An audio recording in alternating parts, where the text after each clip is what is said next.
Ularning orasida nemishqa meningmi yo'qligimni sizmi so'rayapsiz ana? Men bu savolni hayotim bo'yicha o'z-o'zimdan so'rab kelyapman. Nemishqa ash topda men yo'q? Nemishqa men shu chaqda do'stlarim bilan birga shahid bo'lmadim? Mana bu savolni bugunmi o'zimdan so'rayapman.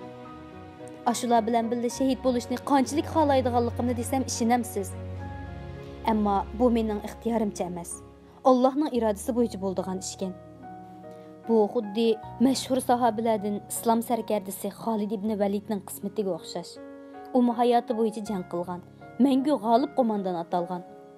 Shuncha janglardan saq chiqib, kasal va qiyrilikdan o'layotganda, "Koshki shu janglarda shahid bo'lsam-chu" deb hasrat chekkan ekan. Molla Musa Sayramining Tarixi Hamidi nomli kitobida qish kunlari sovuq suvda tahorat olgandan keyin sular munchaq bo'lib, saqallari uyib qolib, oq oltundek julalanib, ajoyib zinnat baxsh etgan bir bovayning Molla Musaga "O'z ajilim bilan o'lib ketishdan nomus qilyapman" deb yum yig'lab ahvol aytib berganligi yozilgan. U odam oppoq soqolidagi suv tomchilaridan paydo bo'lgan xristianlarning bir kuni o'z qani bilan bo'yilib, qizil yoqutdek elinjab, attirguldek julalanishini, qon bilan zinnatlangan holda o'lib ketishini doim orzu qilib ekan. Oxiri shahid qilinganda xushalliqdan qaqoqlab kulib, kesilgan kallasimi kulgini jiyaga tushgan ekan. Meningmi xuddi Mansur Hallaj Allohning oldiga sarg'aygan chiroyim bilan ko'rimsiz holatda qandoq borman deb badanlari parchalanib o'ldirilganda o'z qini bilan ikki mag'zini bo'yvog'iniga o'xshash tenimni va ruhimni o'z qinim bilan zinnatlab Allohning oldiga bog'im bor edi. Lekin shahodat sharbati ichish hammalik kishiga nasib bo'lavermaydi ekan.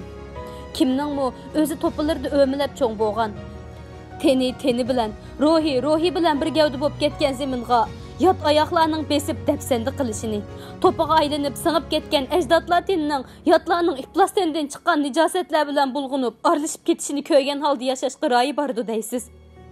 Balkim yoshlikning sarangliqlarida Alloh oldida o'tkazib qo'ygan gunohlarim bordi. Shunga Alloh bu shan sharafni menga munosib ko'rmagandi. Mana shundoq. Shu 5-oyning oxiridagi dahshatli fojiadan keyin Mamtili apandining yaqin shogirdlari cho'giltib qo'yib berilgandekli bo'lib qoldik. 5-oyning oxiridagi dahshatli fojia 1937-yili 5-oyning 29-kuni kechasi yuz bergan Qashqar Yovog' turmisining ko'ydirilish voqeasi bo'lib, Mamtili apandi Yusuf Ziyo qatorliq 300 dan ortiq munavvar Uyg'ur farzandi shu dahshatli voqeada ko'ydirib etilgan edi. Bu va buningdan burungi voqealar uchun tarixiy roman Bayavandagi Gulxonga qaralsin. Abdodin. Dunyo yanada shu dunyo. İnsanlarni osmon va cheksizlik haqidagi xiyollarga giribdor qilgan qushlar yanada osmonda uchishib yursimi, zaminning ko'payish kuchi haqidagi ishonchlarimizni isbotlab, qurt qo'ng'izlar o'ynalishib, o't-cho'plar yaltirishib tursimi, yavoyilarning besib kelishlari va qirg'inlari bizga hech qachon yangi va hayron qolarlik bilinmasimi, lekin aprelning oxiridan boshlabla bu dunyo g'alati, sirliq va notunish qiyofatga kirib qolgandek. Biz ezib ketib, ko'hi qapqa kirib qolgandek xudimiz yo'q holatda qolgan edik. Uyushmaga to'plandik. Nizomiddin va Livohiddinning boshchiligida muzokara mutailalarimiz tugamaydi. Nima qilishimizni bilmaydik. Nizomiddin Mamtili apandining akasi, Livohiddin Sayfiddin Azizning inisi, Abdurdin. Uyga kelsam, vijikkina ayolim Gulzodining ko'z yoshlari uni texmi vijiklashtirib etib bo'lgandek. Bo'yi ilgirkidan texmi kichiklab ketgandek, o'zimni kichik baliq aylanib qilayotgandek ko'rinib, yuragimni zardob qilib etdi. Uning yig'i bilan qizirib ketgan ko'zlariga qarab turishga texi yuragim chidamaydi. Uning azobli holatini ko'rib turishdan o'zimni qochirib talog'i chiqib ketay desam, uni yolg'iz tashlab qo'yishga texmi chidamaydim. Chunki mening bir ajallik ojizligim, ayollarning ko'z yoshiga taqatim yo'q edi. Bilamsiz, ayolim vijikkina bir yetim qiz edi. Nemishqidir men uning mush tarafini yoqtirib qolgan edim. Balkim mendagi ayollik go'zalligiga bo'lgan talab ayollarning nozukligi va ojizligiga bakrak qaratilgan bo'lsa kerak. Bu mening klassik she'rlarni ko'p o'qib yodlaganligim. Bu she'rlarda bo'lsa, go'zallar hamon Majnuntaldek avrishim va inchga, guldek nozik va yiqimliq bo'lishidan bo'lgandir. Uni xuddi dalalardagi nihoyat oz tepiladigan kichik va alohida yovvoyi gullarni so'ygandek so'ygan edim. O'zi vijik kelgan qizlar nurg'un balaliq bo'lib ketsa-mu, o'ttir yoshlarga kirib qolganda-mu doim o'smir qizlardek ko'rinadi. Bundaqlarga odamning mehri suslamaydi. Balkim uni yaxshi ko'rishimdagi yana bir sabab u ojiz bo'lg'achqa barligi bilan menga tayinadi. Bu xil tayinish bo'lsa, mening erlik tabiatimni yuksaltib, erlik mag'rurligimni qanoat toptirib, meni uning uchun jon fido qiladigan qilib etadi. Deb o'ylaganligimdandir. Balkim men yana bu jag'da qizning go'zalligi umr bo'yi chiroyidan ketmaydi deb o'ylagandiman. Ish qilib men uni shu qadar yaxshi ko'ratdimki, bu yaxshi ko'rishni biror sabab bilan tushundirgil bo'lmaydiganligini men faqat uningdan ayrilgandan keyin bildim. Hamma odam bo'yi egiz, putlari uzun, badanlari to'lgan, sog'lom ayollarni tanlaydigan bo'lsa, men ana shundoq bir qizni tanlagan edim. Men keyingi hayotimni uning bilan birga o'tadigan holatda tasavvur qilishga ko'nib qolgan edim. Kelgusi haqidagi har qanday tasavvurim uningsiz bo'lmaydi. Kelgusida chet ellarga hijrat qilish, yavoyilarni yurtimizdan qo'g'lab chiqarish uchun bo'ladigan urushlar. Ish qilib, mahallaning chetidagi etizliqqa yangi uy solish haqidagi tasavvurdan tortib, turmushdagi eng inchik tafsilotlargacha, yuz berishni orzu qiladigan cho'ng-cho'ng siyosiy voqealardan tortib, mahalla ko'ydagi kichik o'zgarishlargacha har qanday xiyollarimning ichida u bo'lmay qolmaydi. Bu tasavvurlarda u o'zimning gavdam bilan o'xshashli o'rin egallagan bo'lib, uning yo'qligini tasavvur qilishim mumkin emas edi. Mana shunday romantik hislarga cho'milib yurgan kunlarimda uni o'gay onasi dadasi bilan qurdosh qeritulg'a berib etgan tastamas qolgan. To'g'risi, duo qildirib etmoqchi bo'lganlik haqida qoriyamg'udek ko'z yoshi aralashmog'i için to'kkan edi. Shuning bilan kelgusi haqidagi doim tasavvur qilib, xiyoliy qurib chiqqan manzaralarim birdilla to'zib ketadigandek. Hamma narsa g'oyib bo'lgan bo'shliqning chidag'usiz tushkunligi meni barbod qilib etgili tas qoldi. Mening qo'limdan bu fojianing oldini olish qandoqmi kelsin? Bu ishga kimlar aralashib, bu kichikgina jonivorni bu fojiadan qutuldirishni o'ylasin? Ana shu chog'da Mamtili apandi uni bu fojiadan qutuldirib elib, biz bir jup oshiq ma'shuqning boshlarimizni qetib qo'ygan edi. Shuning uchunmi ayolim Gulzoda Mamtili apandini dadasining o'rnida ko'ratdi. Her kuni mendan Mamtili apandini so'rab turardi. Mana, endi shu buyuk shaxs aramizdan ketganda ayolim shafqatchisi uchun ko'z yoshlarini tutolmasligi tabiiy hol emasmi? 29-may fojiasi haqidagi xabar yetib kelganda Mamtili apandiga ixlos qilgan minglagan shogirdlar emas. Yezi kenetlardagi minglagan dehqonlarmi turmini o'z ko'zi bilan ko'rib kelish uchun Qashqarga qarab oqqan edi. Ular turmiga berib zodi nimani ko'rmoqchi. Balkim bu hech kimga muayyan emas. Kishilar bir xil kollektiv holda xudini yo'qotib qo'ygan edi. Ularning ongsiz harakatiga yoshiringan ichki xohish balkim Mamtili apandining o'lib ketganligidek reallikni qabul qilishni xohlamaslikdan bo'lishi mumkin. Balkim ular shu mudhish turmiga berib, bor kuchi bilan uning o'lganligini inkor qiladigan biror alomatni topmoqchi bo'lishgandi. Yoki hech bo'lmaganda Mamtili apandining o'lmaganligi balki maxfiy holda bir joyga yoshirib qo'yganlik haqida tasavvur qilish va bu ham xiyollardan paydo bo'lgan rivoyatlar orqali o'zlariga tasalli berish uchun reallikdan qochqudek kichikkina bo'lsa-mu bir yo'chuqning tepilib qolishini umid qilib shundoq qiladigandir. Bu xil qahramondan ayrilish ilib kelgan ham xiyol asabiyligi millatimizning tarixida oz yuz bermagan. Hamma odam jasadini ko'rib turibmi, uning qaytib kelib yana millatni qutqizishini kutish. Xuddi dadasini o'z qo'li bilan tuproqqa qo'yib, yana uzoq yillargacha dadasi helil eshikni ochib kirib qoladigandak tuyg'udan qutulolmagandek. Mutlaq umidsizlik paydo qilgan xiyoliy tuyg'u bilan o'zini bezlash bu yerda bu qatimmi yana qaytilanayotdi. Yana bir tarafdan bu xalqda o'lishdan qo'rqqan bilan o'lganlarni, o'layotganlar qandoq o'ladiganligini ko'rish havasimi udum edi. Xuddi bugunmi birasi o'lim jazosiga hukm qilinsa, yuzlagan odam etish maydoniga yugurishib berib, bu manzarani tomosha qilgandek. Shu chaqda Gulzoda men bilan birga berishga shunchalik intilgan bo'lsa-mu, uning ay kuni yaqinlab qolg'ashqa uni opamay, qo'shnimizning o'g'li, apandining ataq o'g'li Ablaq bilan ketgan edim. Rostini aytsam, bu chaqda xuddi o'lim bizning uyda bo'lgandek hozir ichilgan. Xo'shni xulumlarmi go'yo haqiqatan bizning o'yinning bir a'zosi tugab ketgandek o'ylimizga kirib hozirga qaytilishgan, Fatiha o'qishgan edi.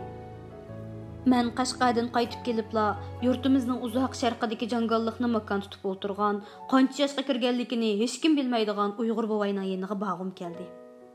Bu Bu dunyoga xuddi shu soqollari bilanli kelgandek u bovay bu yerdagi kichik bolalardan tortib yashinib qolgan qerilargacha butun kishilarning aslimasining eng yiroq qirg'oqlarida muappaq va quyuq soqolliq bovay edi. Hech kim uning boshqacha holatini yodiga ol olmaydi, hatto tasavvur qila olmaydi. Uning obrazi ana shu holatda mangulik bo'lib kishilarning engida qetib qolgaydi. Uyg'ur bovay Mamtili apandi uningga qo'yib qo'ygan at edi. Asli ismining nimaligimi zamonning o'tishi bilan esimizdan chiqibdi. Bovay o'zimi mushu ismga ko'nib qolgan edi. U Mamtili apandini bakmi yaxshi ko'rgachga, u qo'yib qo'ygan ismni atishimizdan bakmi suyunib ketadi. Mana shu bovay tarafni ko'nglim tortib qolgan edi. Balkim men bakmi tasalliga muhtojlik his qilib turganim uchun shu yani ko'nglim tatdimikin yoki ustozimga bo'lgan seg'inch tufaylidanmidir, yoki shu qumushsarlik, qog'ijigdilik va qilin to'g'raqliq orasida yakka yegona yashaydigan bu sirliq bovayni ilgari ustozim bilan birga ziyorat qilganim uchun bugun uningga taalluq aslimalarni cho'qchulg'im keldimikin? Balkim uning maslahatlari, bishoratlariga ehtiyojim bo'lganmikin? Aytavur, Qashqardan kelibla jangalga atlandim. Gulzodaning yanida u eg'irlashib qolgandan beri hammasi Havoxon hamma turadi. Aslida otishda kelinlar ay kuni yaqinlashganda dabdaba asasi bilan onasining uyiga yo'tkilib, onasininkida tug'ishi qoida edi. Ondan u yerda qirqini chiqarib, bo'shik to'yini qilib, yana shundoq dabdaba bilan erning uyiga yo'tkab kelinadi.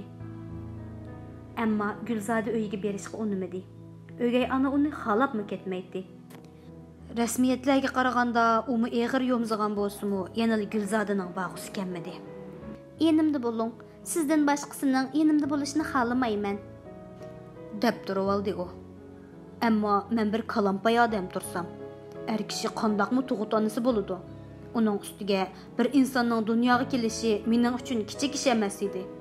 Vaqti kelganda nima qilishni bilolmay chataq chiqarib qo'yishdan ansirab, tug'utning gapi bo'lsa-la, nimadir bir narsani tuyg'andek vujudimning bir joylarida vahima paydo bo'ladi.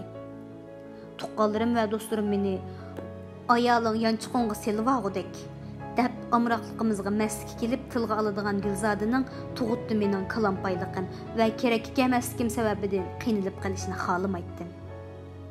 Oxiri Gulzodaga to'li gap qilib qaqshab yurib, ma'qulga keltirib, ay kuni yaqinlashganda uning onasining singlisiga, Havoxon hammaga ahvol aytgan edim. U mehribon mazlum bizning uyga kelib turib, toki 40ga chiqquncha Gulzodani beqishga ma'qul bo'lgan edi. Shunga menga bir oz azodlik bo'lib, talatuzga chiqish imkonim bo'lib atadi. Jangalga qarab atlandim. Beshim qarang edi. Bo'lib o'tgan fojiaga ishongim kelmaydi. Mamtili apandidek zot qandoqmi tuproq ostida yotsin. Qachonki bu fojiaga ishonsam, o'sha minutlar eng baxtsiz damlarim bo'ladi. İçimni açıq alam tatılaydı. Mana shundoq. Goh xiyolimning go'zal jangollaridan g'oyiban tasalli tepib shodlanib, goh shu fojianing rostliqi haqidagi aslimini qaytalig'inimda yurakim puchulinib, sho'ruqning eng sharqidagi oyoq mahallaga kelib qopdiman. Shunda qaysidir bir hoylidan chaqchi xotunlarning to'plashib o'ltirib, yeb egirgach o'qiydigan naqshisi anglanib qoldi. Çek menimning yengini şatavada ushligan Ege tegmeymen desem anam beşimga mushligan Naqsha şadlıqning hikoyasi emas, bir fojianing bayoniga o'xshaydi. Shunga menga mo'maylarning ovozi yig'lamsiragandek bilindi. Bu hikoya mo'maylarning uzoqda qolgan yoshlik davriga oid edi. Uningda yoshiringan hasrat, o'zi yaxshi ko'rgan kishiga emas, yot birisiga zo'langanligini aytib bermoqda edi. Tova, agar Mamtili apandi bir fojianing oldini olib, Gulzoda ikkimizni qo'shib qo'ymagan bo'lsa, Gulzodami bu naqshini o'qib umrlik hasratidan dodlamidi. Shularni o'ylaganimda ichimni Gulzodamga bo'lgan ta'xirsiz bir seg'inish va ich og'ritish tuyg'usi ko'ydirib lavatdi. Yurtning oxirgi o'ylari yaqinlashish bilan kang ketgan etizlardagi churich bo'lgan bug'doyning hidi burnimga urildi. Oqidan etizliqda yurgan dehqonning "O'ynab keldim malangi bola, xonachang qopsunliq menga" deb o'qigan sho'x naqshisi anglandi. Buni anglab, dunyoning ikkinchi bir yuzini ko'rgandek bo'ldim. Ajab ish. Birlari hasrat to'ksa, birlari sho'x kuy-kuylab yurdigan ishgana. Oq tarafimda qilayotgan ho'ylidan mo'maylarning boshqa bir naqshisi anglangan edi. Chaqim tanab tashlaydi, bir balani boshlaydi. İxtiyorsuz holda dunyoning, hayotning desam bo'ladi. Bir qonuniyatini topgandek bo'ldim. Bir qarasangiz dunyo shunchalik bema'ni. Tatishqilchiligi yo'q. Ko'ngilsiz bo'lib chiqadi ekan. Bir qarasangiz shunchalik levan, ko'ngillik, tatliq ekan. Birli vaqtda hamma qayg'uga patadigan yoki tang shodlanadigan ish yo'q ekan. Qaranglar, mo'maylar o'zlarining baxtsiz kechmishidan hasratlanib, urchuqlarini g'ijirlatqach, g'amkin naqshisini jo'r qilgan bo'lsa, etizliqda yurgan yosh dehqon g'amidi yo'q, yoshlikning bangvash tuyg'ulari quchuqida allaylanmoqda. Aslida hayotga ma'no beradiganmi, ma'nisiz qilib etadiganmi o'zimiz ekanmiz. Shuni bilganimdan boshlab hayotga ma'no berishni o'rgandim. Balkim ana shu oddiy his yoki bayqash meni bugunga elib kelgandir. Chunki men turmalardimi shu qonuniyatga asosan hayotga ma'no berishga, umrni qadrlashga tirishdim. Ilgari qeri to'g'roqning uyning ishki tarafga tuz so'zilgan bir tal shexida boyga ko'nib ketgachga erkin qo'yib etilgan Shatuti bizning kelganligimizni xabar qilib, boy uydan yugurib chiqqan edi. Boy xeli xo'p teman edi. Texnichilar amgaklardan qolmagan. Mushu ko'z yetkisiz o'rmonlarga o'zi qaraydi. Ba'zi chaqlarda biror chavrisining oilasi bo'ladi yoki avrisining oilasi kelib turadi. Agar ular zeriksa, yurtga ko'chib ketishadi. Biror peshkanlik uchrab, yashash eg'ir kasila yana buvisining yer mulkiga qaytib keladi. Buvay ketganlarni to'siyolmaydi. Dili sungan, ko'ngli yerim holda uzitib qo'yadi. Qaytib kelganlarga taptani qilib, ketgan chig'ini yuziga solmaydi. Kapining do'qmishidan agishimgila. Sabit geldi degan ovozni angladim. Qeri to'g'roqning bovayning ishki tarafga tuz so'zilgan shexida o'ltirgan Shatuti odat bo'yicha eng avval mehmonlarni salomlaydi. Buni anglabla bovay uydan chiqadi yoki o'rmon ichida bo'lsa, darhol qaytib chiqib mehmonni kutib oladi. Bovay yaqin yerda o'rmonlik ichida allanimalar qilayotgan ekan. Shatutining xabar berish bilan qaytib chiqdi. 1000 yillik qeri to'g'roq tuvida bovay bilan ko'rishdim. "Hali taxi bir to'p bangvash kelib meni malan qilib, billa o'ynaymiz" deb dedi bovay kulib. Shularning ko'ngli uchun birdan billa o'ynab, ondan ularga quruq mevalardan bira o'chimdan berib, yo'lga selib, o'rmonni aylanib kelay deb mengishim edi. Degandek u ana shundoq balalar bilan billa o'ynaydi. Uning oppoq soqoli mustasno qilinsa yoki qiyriligini aslatadigan jismoniy belgilari mustasno qilinsa, ba'zi qiliqlari texchilik kichik boladek edi. Biz qeri to'g'roq tuvidagi chapaga kelib o'ltirgandan keyin uningga Mamtili apandining vafot bo'lganligini, bu ishning ro'y berish jarayoni va holatini so'zlab berdim. U menga uzoq qaradi. Meni qayerdadir ko'rgandek, esiga ololmayotgandek bir holi bor edi. "Shuning uchun kenda" dedi u bir ishni esiga olgandek. "Nim bo'ldi? Oilangizda bir ish bo'lganmidi ya?" "Bilamsiz, osh kuni bu yerda qattiq yomg'ir yog'di" dedi buvay. Shundoq, Mamtili apandi tutqun qilingan kuni sim yomg'ir yog'ib, xuddi musibat yeshidek ko'ngilsiz bir havo bo'lgan edi. Ammo u shanba kechasi osh yomg'ir oldida shunchalik vahimalik havo guldirladiki, qo'rqib ketasiz. Ondan o'rmonimda ko'zga ko'ringan, o'yga yarg'udak tuz o'sgan, ko'ziga qarab yurgan atva darximdan bir nechsili bor edi. Bundaqlari 100 yilda biroz yetishadigan tipdi. Mana shundoq bir tut darximga chaqmoq tushib, ko'ydirib lavatdi. Ichim serilib ketgan edi, dedi bovay ko'zlaridan yosh agib. Uning Mamtili apandiga ichinayotgani yoki daraxtga ichinayotganini ayrig'ili bo'lmaydi. Texi oldingi kuni cho'ng avram bola vaqisini jabdib bu yerdan ketishga qaror qilib qo'yibdi ekan. Shuncha yolvursam unimay ketib qolgan edi. Mana shundoq qilib ketishyotdi. Cho'ng oila edik. Borgan siri oziyotimiz, tashlab ketishyotdi.